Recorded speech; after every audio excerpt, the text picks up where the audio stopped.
Now, the Supreme Court has finally put to rest in more ways than one the question of whether or not the BBI Constitution of Kenya Amendment Bill of 2020 followed the law. The Supreme Court, by a majority, has declared it unconstitutional. But as Olive Burrows now reports, it was quite literally a case of you win some, you lose some. It rode in on a wave of a promised political tsunami. A tidal wave that had the wind taken out of its sails, first by the High Court in May of 2021, then the Court of Appeal 3 months later. And whatever air bubbles remained, the Constitution Amendment Bill of 2020 is unconstitutional. Nobody can stop reggae. Nobody can stop reggae. Were burst by the highest court in the land. The bench, by a majority, agreeing with the High Court and Court of Appeal that the president cannot initiate amendments to the Constitution by way of a popular amendment. The president cannot initiate the process by collecting 1 million signatures and crafting an amendment bill and then retire to await the same bill under Articles 257(9) and assent to it as president. That is an absurdity that could not have been the intention of the framers.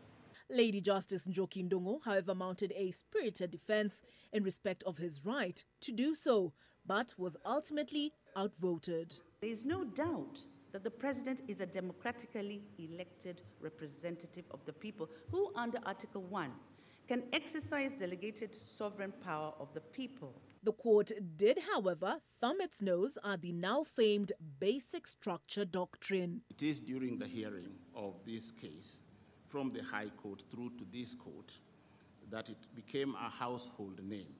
I suppose, knowing Kenyans in our true unique sense, there may be children today who are called basic structure, perhaps basic structure George Ochola. The majority finding that said doctrine shouldn't have been used to stop the BBI reggae from reaching its crescendo. It wasn't the only finding by the High Court and Court of Appeal that the Supreme Court turned on its head. Unanimously, they declared that civil proceedings cannot be instituted in any court against the president during their tenure in office in respect of anything done or not done under the Constitution.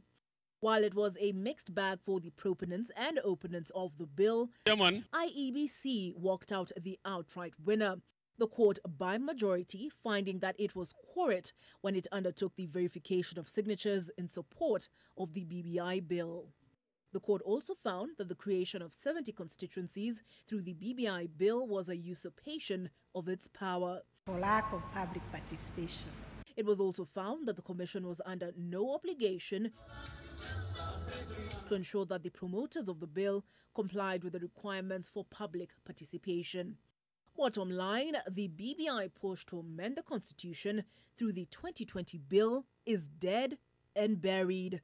Some may say it's an idea whose time is yet to come. But as for the Constitution of Kenya Amendment Bill of 2020, well, its time of death was the 31st of March, 2022, 3 p.m.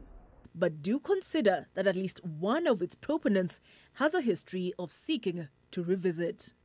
Olive Burrows, NTV.